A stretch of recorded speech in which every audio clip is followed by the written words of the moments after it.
Friends, मैं हूं doctor नीलम। आज हम बात करेंगे एरोटिक वॉल्व स्टेनोसिस के बारे में।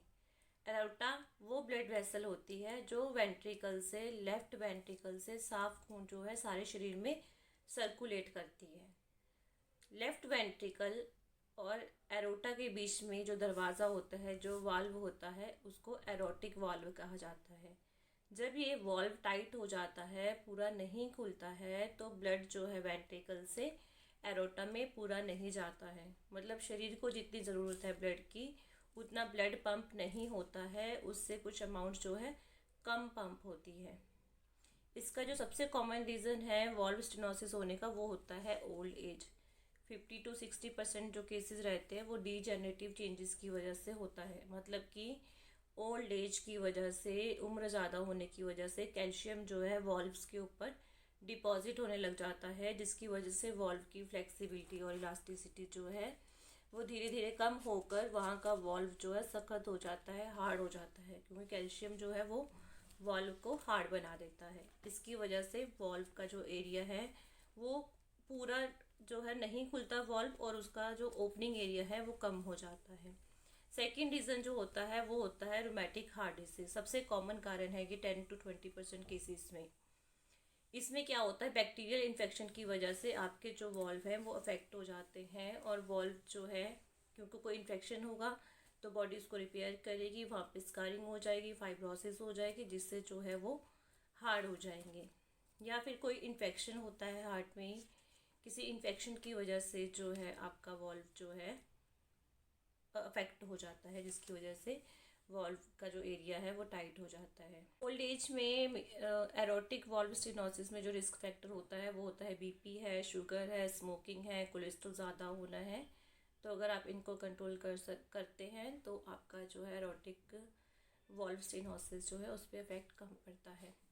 अब क्या होगा कि जो लेफ्ट वेंट्रिकल है वो ब्लड को एरोटा के थ्रू सारे शरीर में सर्कुलेट करता है, लेकिन उसका ओपनिंग एरिया वॉल्व का कम हो जाने की वजह से खून जो है वेंट्रिकल से जितना पंप होना चाहिए एरोटा में उतना नहीं होगा, और वेंट्रिकल में जो है ब्लड की जो क्वांटिटी है वो जो है ज़्यादा हो जाएगी। अब जो है वेंट्रिकल अपने आप को सिस्टोल करेगा ज़्यादा, मतलब ज़्यादा सिकुड़ने की कोशिश करेगा ताकि वो शरीर की ज़रूरत को पूरा कर सके। जिस टाइम वेंट्रिकल जो है ज़्यादा सिस्टोल करेगा तो आपको जो है हार्ट बीट में फील होती है, पैल्पिटेशन फील होता है। तो स्टार्टिंग में हो सकता है कि वेंट्रिकल के ज़्यादा कॉन्ट्रैक्ट होने की वजह से ब्लड जो है वो थोड़ा ज़्यादा पंप हो बॉडी में, लेकिन धीरे धीरे करके जो है ये कैपेसिटी जो है कम होती रहेगी, क्योंकि जो वेंट्रिकल है उसमें ब्लड वॉल्यूम ज़्यादा होने की वजह से वो अपने आप को फुलाना शुरू कर देगा, डायलेट करना शुरू कर देगा। और जब ये बार बार कॉन्ट्रैक्ट करेगा तो इसकी जो कॉन्ट्रैक्ट करने की एबिलिटी है वो कम हो जाएगी, और इसमें जो है ज़्यादा ब्लड वॉल्यूम की वजह से हाइपरट्रॉफी हो जाएगी, और वेंट्रिकल के ज़्यादा काम करने की वजह से, क्योंकि एक तो वेंट्रिकल को ज़्यादा सिकुड़ना पड़ा, ज़्यादा सिस्टोल करना पड़ा, उसकी वजह से वेंट्रिकल को ओवरवर्क करना पड़ा, जिसकी वजह से मसल्स में हाइपरट्रॉफी हो जाएगी और जो वेंट्रिकल की मसल्स है वो थिक हो जाएगी।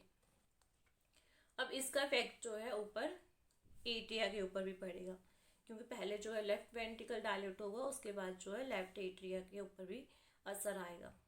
अब इसका क्या है, पीछे से लंग्स से जो है ऑक्सीजनेटेड खून आया था लेफ्ट एट्रिया में, तो इसका बैक प्रेशर जो है फेफड़ों के ऊपर पड़ेगा, और उसके बाद जो है राइट हार्ट के ऊपर पड़ेगा, क्योंकि राइट हार्ट से गंदा खून फेफड़ों में आता है, वो साफ होता है, फिर वो लेफ्ट साइड के एट्रिया में और फिर लेफ्ट वेंट्रिकल में आता है।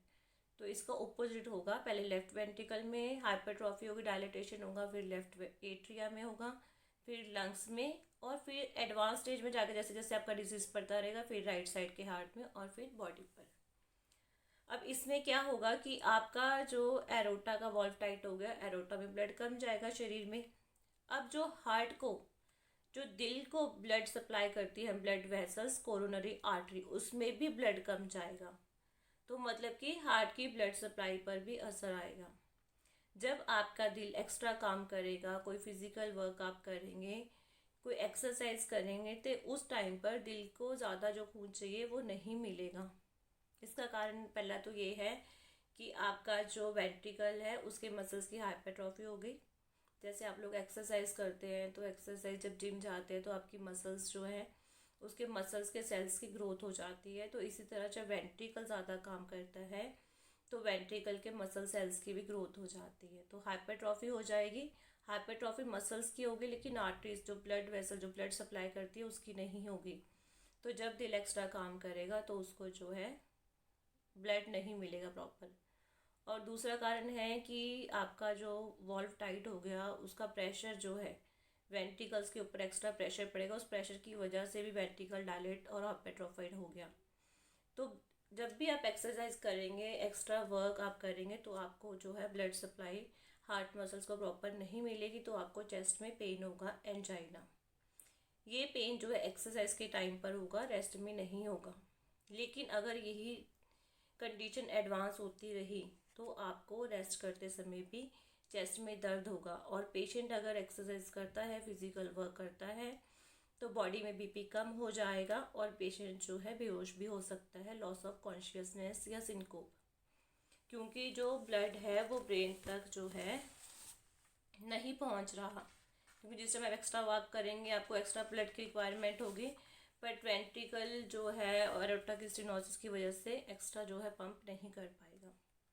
अब ये डिपेंड करता है कि आपका वॉल्व जो है कितना टाइट है। नॉर्मली जो एरोटिक वॉल्व की ओपनिंग होती है वो 3 to 4 सेंटीमीटर स्क्वायर की होती है। अब क्या होगा, जब आपकी ये ओपनिंग 1.5 सेंटीमीटर स्क्वायर रह जाएगी तब इसको बोला जाएगा माइल्ड, और जब यही ओपनिंग 1 सेंटीमीटर से कम हो जाएगी तो मॉडरेट, और अगर 0.6 सेंटीमीटर से कम तो सीवियर और वेरी सीवियर तक पहुंच जाएगी ये। अब क्या होगा, जितनी ज़्यादा सीवियर ये प्रॉब्लम होती रहेगी उतना ज़्यादा जो बॉडी में है ब्लड सर्कुलेशन कम होता रहेगा। बैक प्रेशर की वजह से आपका लेफ्ट वेंट्रिकल, लेफ्ट एट्रिया, आपका लंग्स, और फिर आपका राइट साइड का वेंट्रिकल, राइट साइड का एट्रिया, और फिर होल बॉडी पे जो है इसका इफेक्ट आएगा। इसके लक्षण मेन तो 3 आएंगे। पहला तो चेस्ट में पेन, एक आपको सांस चढ़ेगा, और आपका जो है हार्ट बीट जो है वो आपको पैल्पिटेशन जो है वो फील होगी। बाकी जो सिम्टम आते हैं वो लेफ्ट साइड हार्ट फेलियर होगा, फिर आपके लंग्स की वजह से होगा, फिर राइट साइड हार्ट फेलियर की वजह से आपका पूरी बॉडी में जो है स्वेलिंग हो जाएगी, थकावट रहेगी, क्योंकि बॉडी में ब्लड सप्लाई जो है नहीं जा रही है। अब इसमें क्या होगा कि आपका जो ऐसे जो पेशेंट्स हैं उनका चेहरा जो है थोड़ा रेड नज़र आएगा और बाकी बॉडी जो है थोड़ी पेल नज़र आएगी, क्योंकि बाकी बॉडी में ब्लड नहीं पहुंच रहा, सिर्फ ऊपर के एरिया से ब्लड जो है वो इकट्ठा हो रहा है, तो ऊपर का एरिया रेड नज़र आता है और नीचे का जो है स्किन पेल नज़र आती है। अगर आप इसमें जो है इको करवाते हैं तो इको में जो है ये कंडीशन साफ साफ आ जाती है, क्योंकि इकोकार्डियोग्राफी में आपका वॉल्व का शेप एंड स्ट्रक्चर जो है वो अच्छे से आता है। इस कंडीशन में आपको जो है ट्रीटमेंट जो है साथ में लेना ही पड़ेगा। मतलब लाइफस्टाइल तो आपने चेंज करना है, वो तो चलो करना ही है, बट इसमें जो है मेडिसिन आपको कंटिन्यू, अगर आपका आता है स्टेनोसिस तो आपको जो ट्रीटमेंट है वो कंटिन्यू लेना पड़ेगा। आयुर्वेदिक में भी इसका ट्रीटमेंट है, होम्योपैथी में भी है। अगर आपको फिर भी कोई क्वेश्चन हो, क्वेरी हो, तो आप मुझे कॉल कर सकते हैं, मैसेज कर सकते हैं। अगर आपको मेरा वीडियो पसंद आए तो लाइक कीजिए, शेयर कीजिए, सब्सक्राइब कीजिए। नमस्ते।